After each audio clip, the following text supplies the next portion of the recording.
Hi, കഴിഞ്ഞ കുറച്ച് ദിവസങ്ങളായിട്ട് കമൻറ്റ് ബോക്സിലൊക്കെ ചില സുഹൃത്തുക്കൾ തമിഴ് ഡബ്ബിങ്ങിലുള്ള ത്രില്ലർ സിനിമകളെയൊക്കെ പരിചയപ്പെടുത്താൻ പറയുന്നുണ്ടായിരുന്നു. എന്തായാലും അത്തരത്തിലുള്ള തമിഴിൽ കാണാൻ സാധിക്കുന്ന ഒരു ഫ്രഞ്ച് സിനിമയെ പരിചയപ്പെടുത്താനാണ് ഇന്ന് എത്തിയിരിക്കുന്നത്. ഒരു ത്രില്ലർ സിനിമയാണ്. സിനിമയുടെ പേര് ദ വേജസ് ഓഫ് ഫിയർ എന്നുള്ളതാണ്.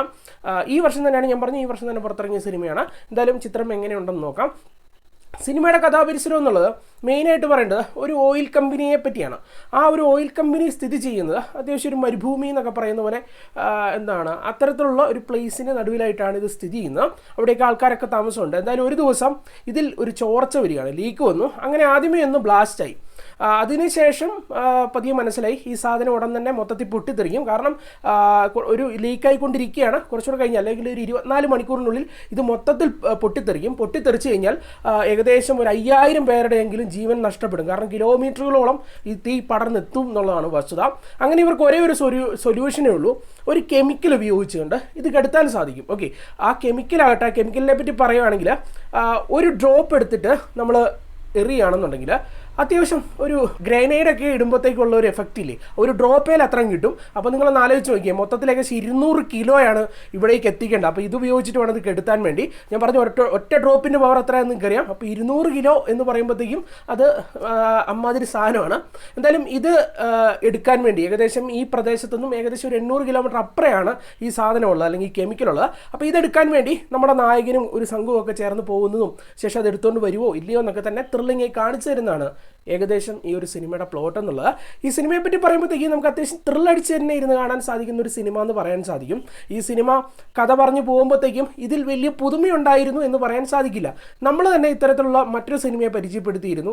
1978 ആ ഒരു ടൈമിൽ കണ്ടിറങ്ങിയ സിനിമയാണ് സോഴ്സറർ എന്ന് പറഞ്ഞൊരു സിനിമ. എനിക്ക് ഒരുപാട് ഇഷ്ടപ്പെട്ട സിനിമയാണ്. അതിൻ്റെ തീം എന്നുള്ളത് സെയിം തന്നെയായിരുന്നു. ഒരു പക്ഷേ അതിൽ നിന്ന് ഇൻസ്പയർഡ് ആയിട്ടായിരിക്കാം ഈ ചിത്രമൊക്കെ എടുത്തിട്ടുണ്ടാകുക. എങ്കിൽ കൂടിയും അത് സ്ക്രീൻ പ്ലേയിലൂടെ അവതരിപ്പിച്ചപ്പോൾ അല്ലെങ്കിൽ മേക്ക് ചെയ്ത് വെച്ച് കഴിഞ്ഞപ്പോഴത്തേക്കും ഒരുപാട് ത്രില്ലടിക്കാൻ പറ്റുന്ന കുറേ സംഭവങ്ങൾ ഉണ്ടായിരുന്നു എന്നുള്ളതാണ് വസ്തുത. ഇപ്പോൾ ഈ സിനിമ കഥ പറഞ്ഞു പോകുമ്പോഴത്തേക്ക് ഇത് മൊത്തത്തിലൊരു ആക്ഷൻ മൂഡൊക്കെ ക്രിയേറ്റ് ചെയ്യുന്നുണ്ട്. അതുപോലെ തന്നെ കുറച്ച് അഡ്വഞ്ചർ ഫീൽ നമുക്ക് കിട്ടും. പിന്നെ നമ്മളിങ്ങനെ ആകാംക്ഷയോടെ അക്ഷമയോടെ ഇനി എന്ത് സംഭവിക്കും എന്നൊക്കെ തോന്നുന്ന രീതിയിലുള്ള കുറേ മൊമെൻറ്റ്സ് ഒക്കെ എഴുത്തിലുണ്ടായിരുന്നു. അതുകൊണ്ട് തന്നെ നമുക്ക് ത്രില്ലാണ് സിനിമ എന്ന് പറയാൻ സാധിക്കും. അതുപോലെ തന്നെ പ്രകടനത്തിൻ്റെ കാര്യത്തിലേക്കും വരണം.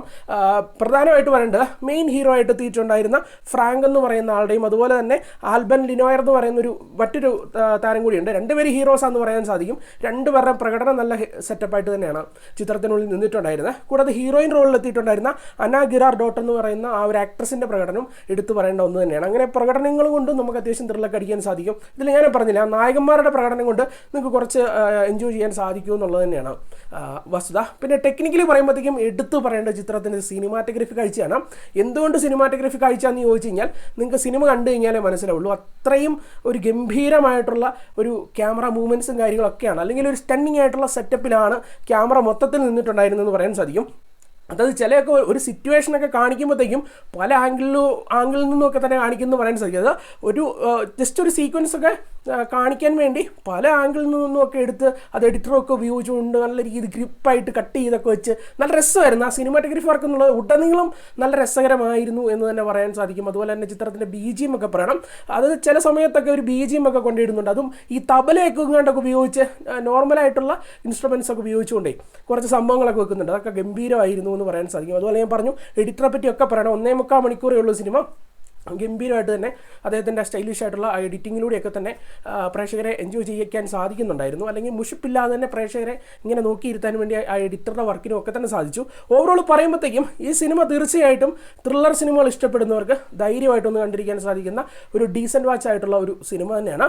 എന്തായാലും കണ്ടു നോക്കുക. പിന്നെ ഈ ഒരു സിനിമ ഫാമിലി ആയിട്ടിരുന്ന് കാണത്തില്ല. കാരണം എന്ന് വെച്ച് കഴിഞ്ഞാൽ സിനിമ തുടങ്ങി 2ാമത്തെ മിനിറ്റിലും കണ്ട് ചെറിയൊരു ന്യൂഡായിട്ടുള്ള സീനും കാര്യങ്ങളൊക്കെ ഉണ്ട്. ഒരുപക്ഷെ നിങ്ങൾക്ക് അതൊക്കെ ഒന്ന് സ്കിപ്പ് ചെയ്യാൻ പറ്റുകയാണെന്നുണ്ടെങ്കിൽ, അല്ലെങ്കിൽ ആദ്യത്തെ ഒരു 4 മിനിറ്റിനുള്ളിലാണ് ഈ സംഭവം എല്ലാം നടക്കുന്നത്. അത് മാത്രം ഒന്ന് മൈൻഡിൽ വെക്കുക. അത് കഴിഞ്ഞാൽ പിന്നെ ഫാമിലി ആയിട്ടിരുന്ന് കാണാം. എത്തരത്തിലുള്ള ഒരു സീൻ എന്തിനു കൊണ്ട് വെച്ചു എന്നാണ് ഞാൻ പിന്നെ ആലോചിച്ചത്. കാരണം കുടുംബമൊക്കെ ആയിട്ടിരുന്ന് ത്രില്ലൊക്കെ അടിച്ചിരുന്ന് കാണാൻ സാധിക്കുന്ന ഒരു സിനിമയാണ്. വെറുതെ അനാവശ്യമായിട്ട് അത്തരത്തിലുള്ള ഒരു സീനൊക്കെ കൊണ്ടുവച്ചു. എന്തായാലും ഒന്ന് ട്രൈ ചെയ്ത് നോക്കുക. ഈ ഒരു സിനിമ ഞാൻ പറഞ്ഞു തമിഴ് ഡബ്ബിങ്ങിൽ അവൈലബിൾ ആണ്. നമ്മുടെ ടെലിഗ്രാം ഗ്രൂപ്പിൽ വേണമെങ്കിലും കൊടുത്തേക്കാം. അപ്പം ഈ ഒരു സിനിമയ്ക്ക് ഒരു 7 out of 10 ആണ് നൽകുന്നത്. അപ്പോൾ മറ്റൊരു സിനിമയുടെ വിശേഷമായിട്ടാണ്. ടാറ്റ.